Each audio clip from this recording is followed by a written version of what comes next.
오늘 말씀 사사기 15장 14절에서 20절 말씀 함께 읽겠습니다. 삼손이 레히의 이름에 블레셋 사람이 그에게로 마주 나가며 소리 지르는 동시에 여호와의 신의 권능이 삼손에게 임하매 그 팔 위에 줄이 불탄 삼과 같아서 그 결박되었던 손에서 떨어진지라. 삼손이 나귀의 새 턱뼈를 보고 손을 내밀어 취하고 그것으로 1,000명을 죽이고 가로되 나귀의 턱뼈로 한 더미 두 더미를 쌓았으며 나귀의 턱뼈로 내가 1,000명을 죽였도다. 말을 마치고 턱뼈를 그 손에서 내어 던지고 그곳을 라맛 레히라 이름하였더라. 삼손이 심히 목마름으로 여호와께 부르짖어 가로되 주께서 종의 손으로 이 큰 구원을 베푸셨사오나 내가 이제 목말라 죽어서 할례 받지 못한 자의 손에 빠지겠나이다. 하나님이 레히의 한 우묵한 곳을 터치시니 물이 거기서 솟아나오는지라. 삼손이 그것을 마시고 정신이 회복되어 소생하니 그러므로 그 샘 이름은 엔학고레라. 이 샘이 레히에 오늘까지 있더라. 블레셋 사람의 때에 삼손이 이스라엘 사사로 20년을 지내었더라. 아멘. 예. 이 삼손의 기도 부분 보면은 삼손이 심히 목마름으로 여호와께 부르짖어 가로되 주께서 종의 손으로 이 큰 구원을 베푸셨사오나. 삼손도 인정하는 거예요. 내가 1,000명을 쳐 죽였지만 이것은 주님의 손입니다. 주님이 일하신 겁니다. 내가 이제 목말라 죽어서 할례 받지 못한 자의 손에 빠지겠나이다. 주님이 이 큰 구원을 베풀어 주셨는데 제가 목말라 죽으면 이거 하나님께 덕이 되지 않지 않습니까? 이런 외침인 거예요. 승리를 맛보았지만 내가 목말라 죽어버리면은 이 이방인들 적군들의 손에 또 잡혀 죽을 텐데 이게 무슨 덕이 되겠습니까? 하고 막 하나님 앞에 배짱으로 튕기는 겁니다. 자, 저와 함께 지금 삼손 이야기를 지금 설교를 많이 들었잖아요, 지금 벌써. 그죠? 그럼 여러분이 이제 사사기의 삼손의 이야기를 어느 정도 알아요. 그러면서 혹시 궁금한 거 없습니까? 궁금한 거? 자, 저는 궁금한 것이 많이 떠올라요. 자, 13장 보게 되면은 먼저 삼손의 엄마가 천사를 만났잖아요. 천사가 와서 너 아이를 가질 건데 임신하지 못하는 여자였어요. 아이를 가질 건데 태중에서부터 나실인이다. 그 말은 엄마도 나실인 아들을 잘 양육하기 위해서 나실인처럼 엄마도 살라는 겁니다. 포도도 먹으면 안 돼. 엄마도. 포도주도 마시면 안 돼. 태중에서부터. 그러니까 시체를 만지면 안 되고, 그죠? 머리카락을 자르면 안 돼. 그러면 엄마도 머리카락을 안 잘랐을까? 이 부분은 잘 모르겠어요. 그런데 태중에서부터 그러니까 아이 임신한 중간 그 기간 1년 10개월, 9개월 그 기간 동안은 엄마도 나실인의 심정으로 금식하는 심정으로 하나님 앞에 결단하는 서약하는 심정으로 산 거예요. 그런데 남편한테 그 천사 만난 이야기를 했을 거 아니에요. 임신할 거고 아이가 하나님의 나실인으로 구별된 삶을 살 겁니다.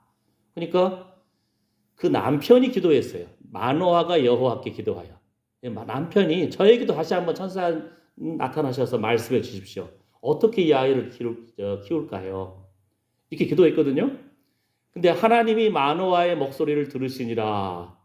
그럼 하나님이 마노아의 목소리를 들었으면은 마노아한테 나타나가지고 천사가 이제 말씀을 해주셔야 될 텐데 다시 천사가 아내한테 나타나요. 이게 도대체 뭔 일이래요? 하나님이 이런 실수하십니까? 이게 이 부분을 잘 풀지 모르겠어요. 굳이 해석하자면은 하나님은 하나님의 사람, 기도하는 사람, 하나님 앞에 인도함 받은 사람을 통해서 일하신다는 거예요. 그러니까 세상에서도 여러분이 잘 되려면은 기도하는 사람, 하나님 편에 서는 사람, 말씀 살아가는 사람, 그 사람과 가까이 해야 되는 거예요. 왜? 하나님의 시야가 항상 그 사람한테 가 있거든요. 이거 참 재밌는 부분이에요. 그죠?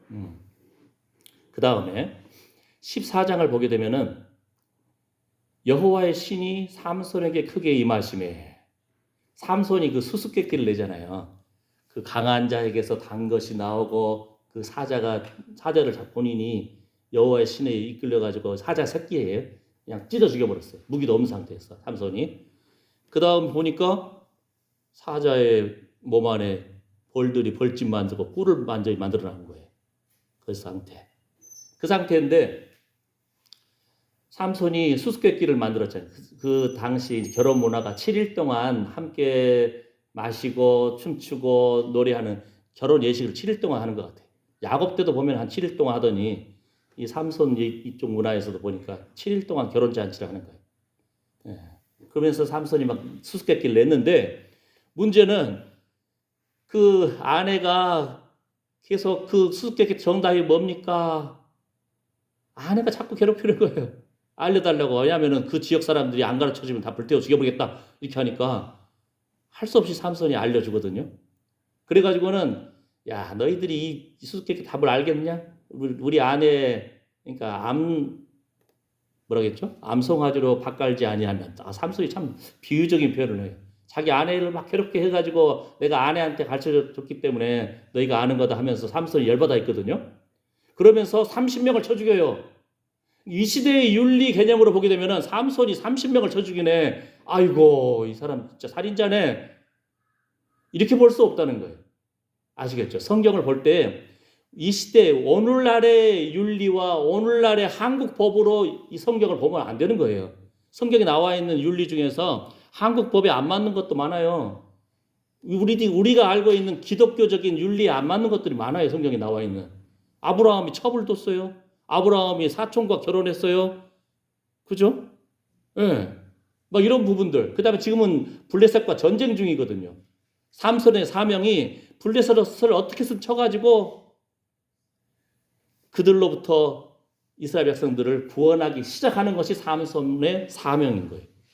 그러니까 성경을 볼 때도 우리가 참 지혜롭게 잘 봐야 돼요. 당시의 문화도 봐야 되고 역사도 봐야 되고 이렇게 됩니다. 아시겠죠? 아브라함이 이삭을 하나님 앞에 번제를 올리려고 잡으려고 했으니까 우리도 잡아야겠네? 후계점이 아닌 거예요. 성경을 볼 때 우리가 지혜롭게 잘 봐야 되는 겁니다. 아시겠죠? 예. 그런데 삼손의 이 30명 쳐 죽인 것 중에서 뭡니까?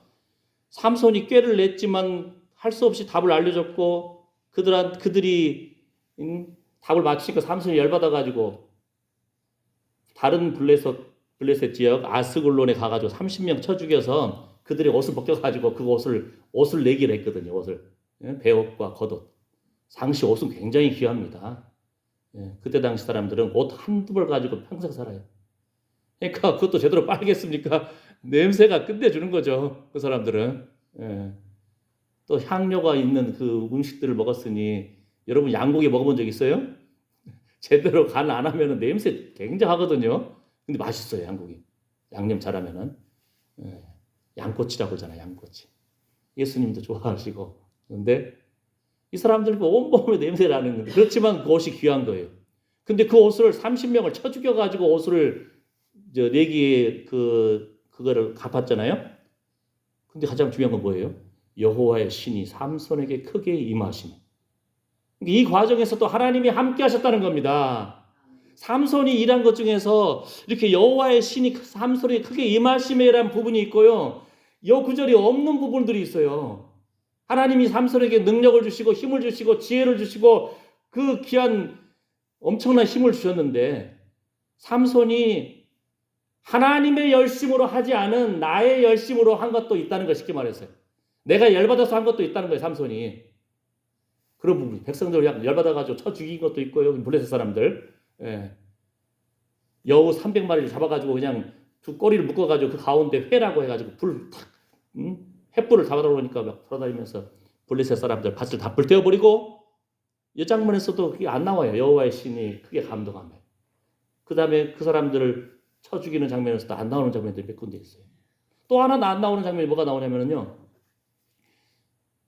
이 사람들이 어느 날 삼손이 어느 기생집에 가가지고 그 기생을 좋아해가지고 거기서 자고 있는데 이 사람 블레셋 사람들이 밤중에 삼손 자고 있을 때 죽이려고 딱 성 밖에서 지치고 있고 바라보고 있는데 적군들이 나타났다는 것을 알고 삼손이 아이고 그 성 문짝을 뜯어버려요. 성 문짝을.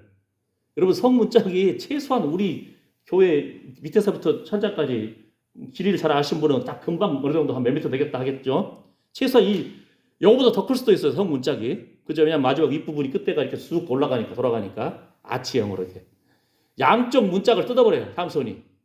그 다음에 문 기둥까지 뽑아버려요. 그리고는 이 문 빗장까지 뜯어버려요. 그걸 다 어깨에 막 메고 헤브론 산 꼭대기까지 올라갑니다. 이 지역에서 헤브론 산까지가 한 60km 가까이 돼요. 그 삼손 죽이려고 지금 포위하고 있는 사람들이 보고 있을 거 아니에요. 근데 삼손이 밤중에 나와가지고는 문짝 뜯어버리죠. 2개나. 문 기둥 2개나 뽑아버리죠. 그 다음에 문 빗장까지 뜯어가지고 탁 어깨에 메고 그냥 지고 그냥 올라가는 거예요. 어설프게 올라가면 그 사람들이 달려들어서 사고로 찍어 죽일 거 아니에요. 그러니까 얼마나 힘차게 올라갔겠어요. 문짝 뜯은 것만 봐도 기가 질리는데. 근데 저는 이해가 안 되는 거예요. 그 헤브론 땅은 산이 한 927m, 해발 1000m예요. 높은 산이 높은 지역이거든요. 게다가 60km로 가야 돼요. 왜 삼손이 이렇게 끌고 갔을까? 나 지금도 이해가 안 돼요. 제가 지난 한 주 동안 계속 풀라고 했는데 모르겠어요. 왜냐하면 여호와의 신에 크게 감동하여서 했다가 하면은 그냥 간단하게 하나님이 도와주셔서 했습니다 하면 되는데 그 말도 없어요. 삼손이 그냥 문짝을 뜯어가지고 그걸 60km를 지고 가는 장면 저는 상상하면서 계속 한 주 동안 묵상했는데 답을 모르겠어요. 그러다가 삼손의 이야기 속에서 하나님의 열심이 있고 삼손이 그냥 열받아서 한 그 열심이 있구나. 그렇게 나름대로 지금 매듭을 짓고 있는데 여러분 나름대로 새롭게 잡아도 돼요. 왜냐하면 답을 모르겠으니까. 우리 인생길 살면서 여러분 진짜 한 주 동안 혹시 멍하게 산 적 없습니까? TV 틀어놓고 멍하니 어느 순간 자는지 조는지 꾹꾹댔다가 손흥민이 골 넣네? 뭔 말인지 모르십니까? 어제 손흥민이 골 넣었거든요. 4대1로 이겼는데 우리나라 젊은 사람들 우리나라 많은 사람들이 손흥민 축구하는 거 좋아하거든요. 근데 우리 여러분이 TV를 볼 수도 있어요. 하루 동안 열심히 땀 흘려 일하시고 샤워하고 기분 좋게 쉬고 할 수 있잖아요. 일할 때도 주여 말씀 되새기고 기도하고 그죠? 운전할 때도 주님 이 운전대를 붙잡아 주십시오. 걸어가면서 산책하면서도 아이고 하나님 도대체 여름하고 가을하고 붙어있더니 이제 또 가을하고 겨울하고 붙어버렸네요. 세상에 아직 단풍도 지지도 활짝 펴지도 않았는데 벌써 그냥 낙엽이 떨어져 버리고 세상에 이게 뭔 일이랍니까? 여러분이 살아온 이제까지 경험하고 다르잖아요. 지금 우리 교회 마당에 커다란 큰 나무 2개가 누렇게 물들어가야 가을이 온 거거든요. 그 다음에 천리향처럼 하얀 꽃 우리 교회 주변에 냄새 막 향기롭잖아요. 그죠?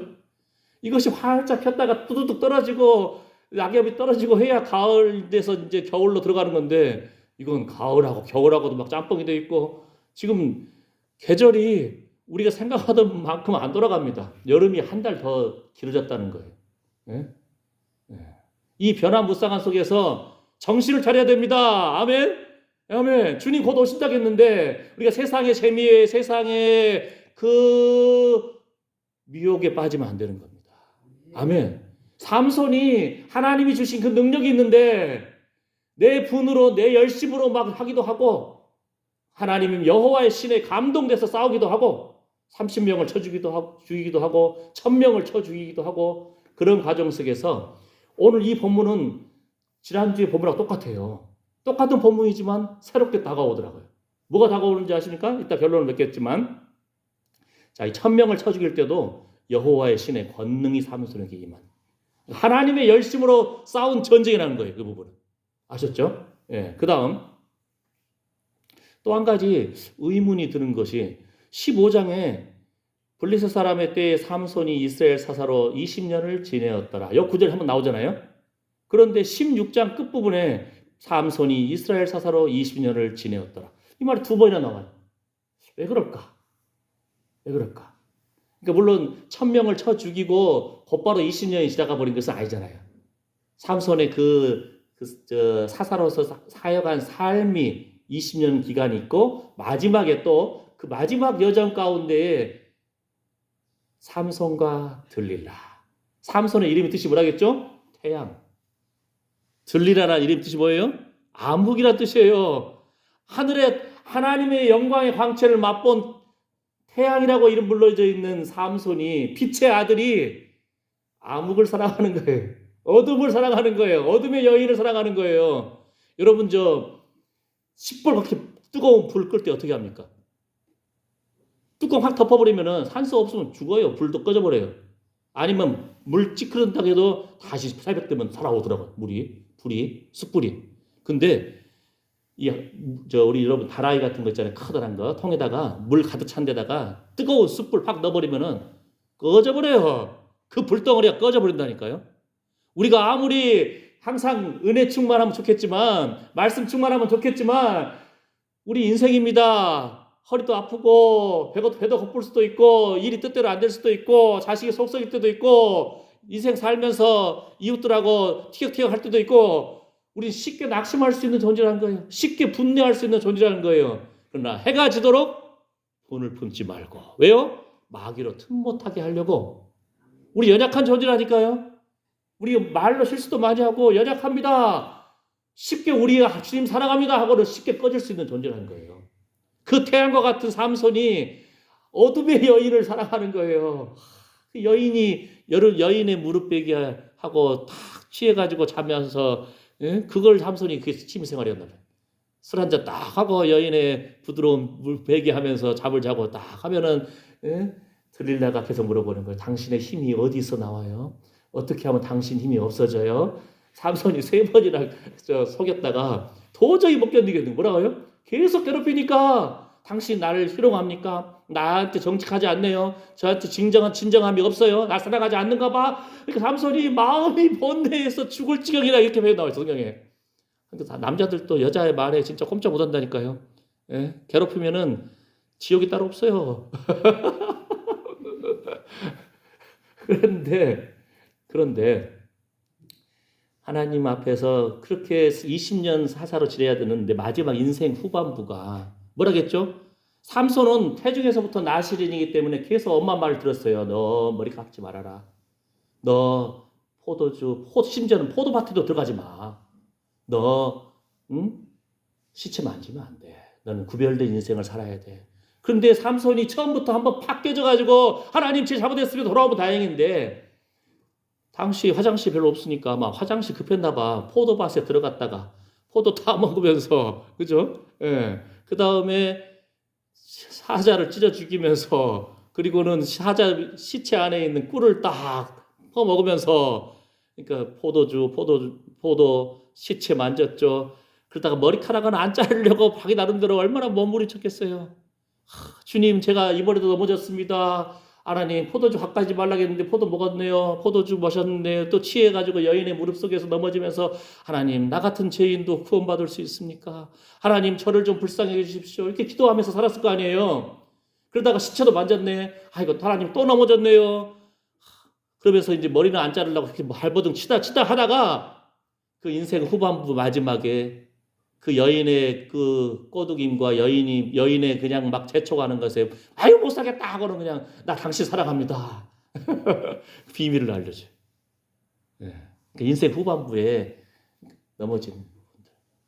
여러분 알지 않습니까? 삼손이 두 눈 뽑히고요. 놋줄에 묶여가지고 짐승처럼 맷돌을 갈아요. 이때 포도주가 어디 있어요? 이때 어떻게 시체 만집니까? 예? 이때 언제 머리카락 자릅니까? 뭔 말인지 아시겠죠? 인생길 하나님 한 방에 팍 쳐버리면은 회개 안 할 인생이 없다니까요. 기회를 주시는데 그 과정 가운데 하나님 앞에 회개하고 돌이키고 주님 나를 붙잡아 주십시오. 이게 지혜로운 사람이라는 거예요. 삼손의 초반부에 잘 나가던 인생이 그 후반부에 점점 넘어지고 시작하다가 그래도 마지막에 하나님 저를 불쌍히 해주십시오. 막판에 또 하나님 앞에 쓰임 받잖아요. 그 과정 속에서의 그 20년. 다시 한번 삼손의 일대기의 끝부분을 20년 사사로 지내었더라.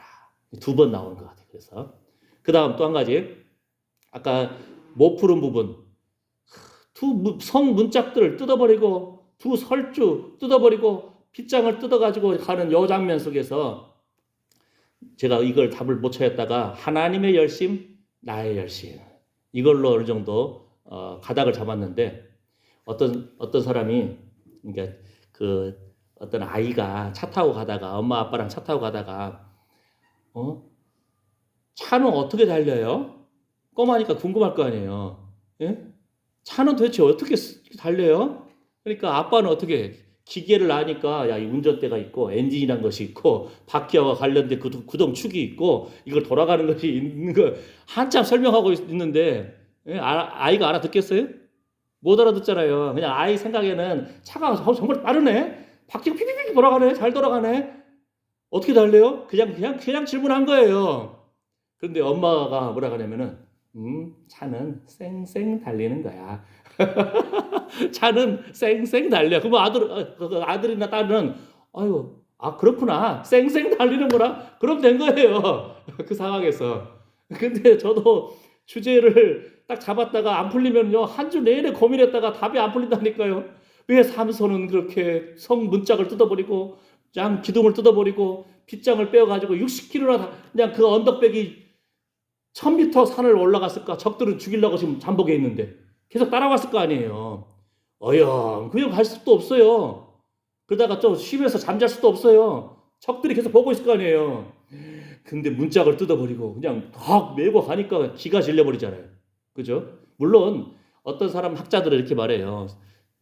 성의 문자라는 것은 성을 보호하는 가장 중요한 성 문짝이잖아요. 너희들 의지하는 것은 다 끝났다, 블레셋 이 적군들한테. 예? 기가 질려버리잖아요. 문짝이 뚫려버렸는데 적들이 언제든 쳐들 수 있잖아요. 그러니까 그 승리의 깃발이 이스라엘에게 돌아왔다, 하나의 표징이다, 이렇게 해석한 학자들이 있어요.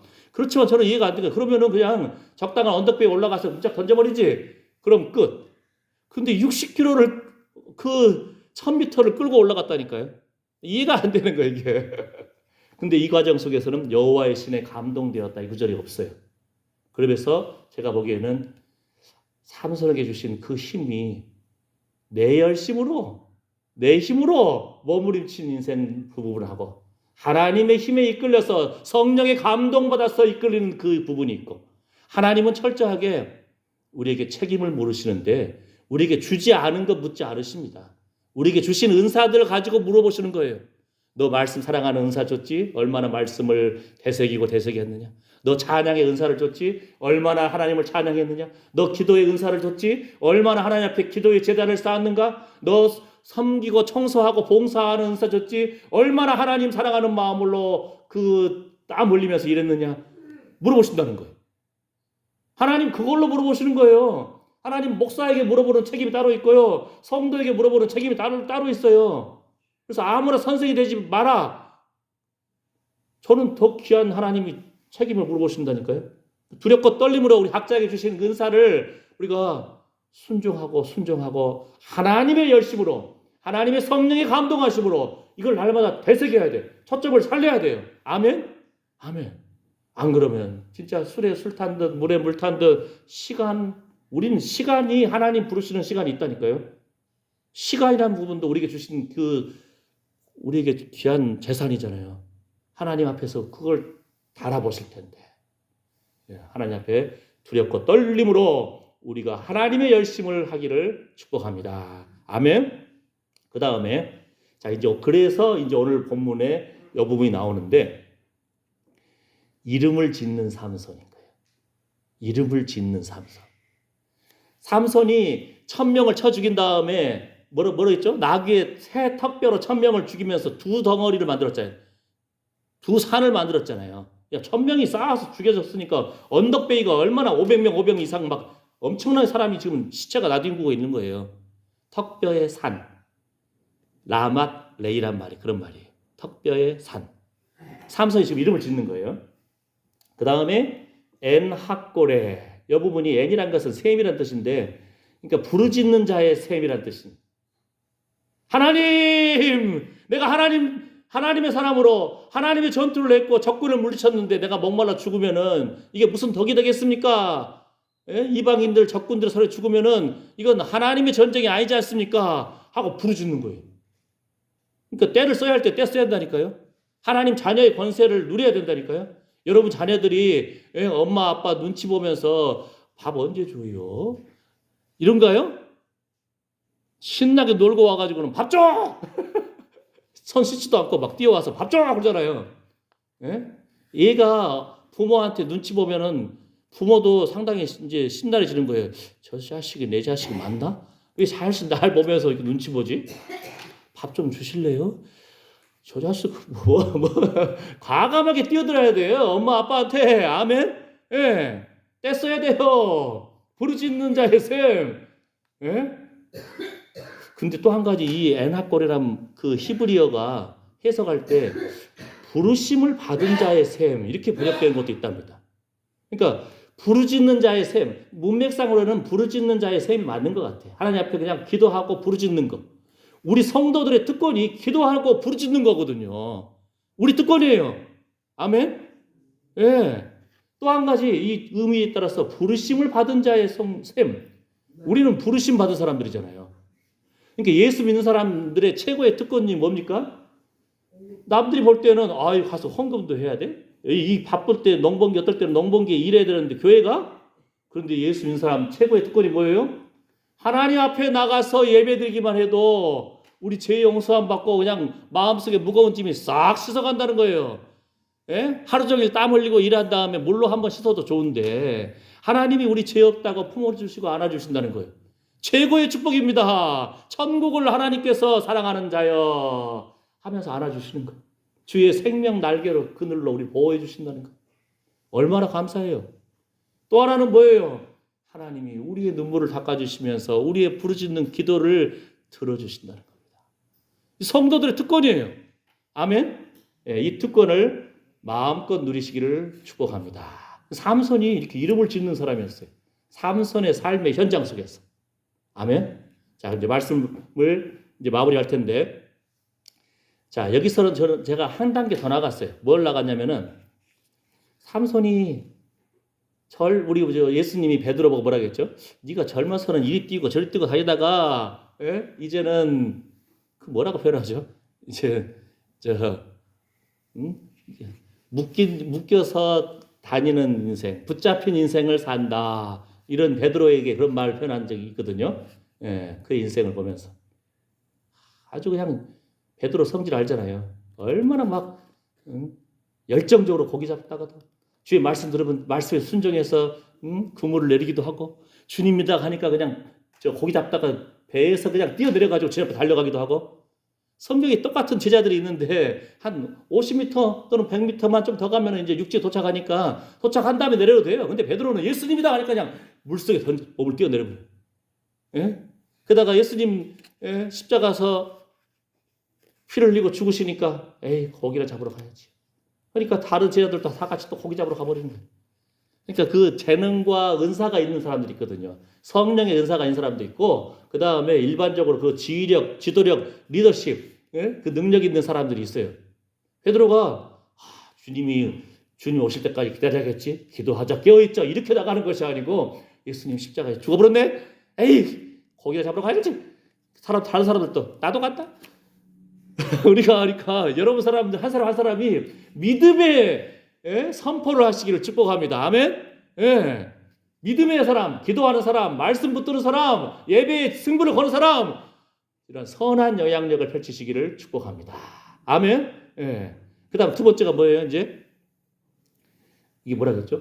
부르짖는 자의 셈. 그 셈이 지금까지 있더라. 이런 표현이 나오잖아요. 예수님이 사마리아로 굳이 가셔가지고 전도하시면서 우물가의 여인을 만나잖아요. 사람들이 이 우물은 야곱의 우물인데요. 야곱이 그 아들 요셉에게 준 우물이에요. 제가 역사를 연구해 보니까 야곱이 어디죠? 그 디나가 강간을 당했던 그 성 있잖아요. 예? 그 성 앞에서 원래는 하나님 앞에 야곱이 서원을 했거든요. 내가 아버지 집에 무사히 가게 해주시면 내가 하나님 앞에 11조도 드리고요. 그리고 어떻게 하나님 앞에 이 집이 하나님의 집이 될 것이고요. 하나님이 나의 하나님 될 것입니다. 그 야곱이 서원을 했어요. 그래놓고 형 에서가 무서우니까 죽이려고 하니까 화해를 했음에도 불구하고는 아버지 집으로 가지 않고 그 성 앞에 다 가가지고 우리간도 지고 집도 짓고 그러면서 만족하게 하고 있다가 딸이 강간을 했잖아요. 딸이 그 성에 산책 가다가 그러니까 우리간 짓고 뭐 하고 하면은 뭐 우물도 봤을 거 아니에요. 그죠? 거기서 그러니까 그 땅에서의 우물을 판 것 같아. 야곱의 우물. 그 땅을 이제 요셉에게 주었을 텐데 그 땅에서 사마리아 여인, 동네 사람으로부터 손가락질 받던 여인을 만난 거예요. 우물가의 여인이 아이고 당신이 야곱보다 더 큽니까? 하고 예수님 앞에 물어보잖아요. 그죠? 그런 만남이 있잖아요. 그래서 하나님의 천사가 인자 위에 오르락 내리락 하는 것을 보리라. 야곱보다 더 크신 메시아인 예수님을 만나버리잖아요. 야곱의 우물에서. 이제 후손들이 에나꼴에 1000명을 쳐 죽이다가 삼손의 그 부르짖는 셈, 부르심을 받은 자의 셈에서 후손들이 이 셈이 뭔 셈이래 하면은 삼손이 적군을 1000명을 쳐 죽인 셈이야. 그 셈에서 여러분들은 후손들에게 뭐라고 하겠어요? 하나님 앞에 기도하면 하나님이 들어주신다. 하나님 앞에 부르심을 받은 자들의 그 눈물을 하나님이 닦아주신다. 우리에게는 하나님이 함께 하신다. 우린 택함 받은 백성이다. 후손들에게 신앙의 유산을 전수해 줄 거 아닙니까? 전승해 줄 거 아닙니까? 여러분 한 사람 한 사람이 믿음의 조상이 되시기를 축복합니다. 하나님 앞에 부르짖는 셈이 되시기를 축복합니다. 여러분이 바로 부르심을 받은 자의 셈이 되기를 축복합니다. 여러분을 통해서 후손들이 이웃들이 생수를 공급받기를 예수님 만나기를 축복합니다. 기도합니다. 하나님 없이 우리가 열심으로 살 때도 있고요. 멍하니 시간을 낭비할 때도 있습니다. 그러나 그럼에도 불구하고 인생길 벼랑 끝에서도 우리가 눈물로 주님 앞에 기도했던 것을 기억합니다. 배고팠을 때, 자녀가 속썩였을 때, 경제적으로 어려웠을 때, 참으로 답답하고 앞길을 몰랐을 때 하나님 앞에 부르짖었던 우리들의 인생의 젊은이의 그 시절이 있습니다. 신앙의 청춘일 때가 있습니다. 더욱더 믿음에서 믿음으로 성장해 나가기를 원합니다. 우리 자녀손들에게 생명의 주님, 믿음의 주님, 우리 예수 주님 다시 오십니다 하고 증거하는 우리가 부르짖고 응답받은 그 증거들, 부르심을 받은 자들의 그 증거들, 생수의 근원 되신 예수님을 소개하는 귀한 부르짖는 셈이 되기를 원합니다. 하나님이 살아계셔서 하나님 앞에 부르짖는 자의 그 기도를 들으시고 예수 십자가의 보혈의 피로 우리를 씻어주시는 이 감격을 날마다 새롭게 되새기하여 주시옵소서. 예수님의 이름으로 기도드립니다. 아멘. 준비한 헌금 드리면서 인내하신 구세주여 이 찬양하겠습니다. 헌금위원 부탁드립니다. 새 찬송가 279장, 우리 찬송가 337장입니다.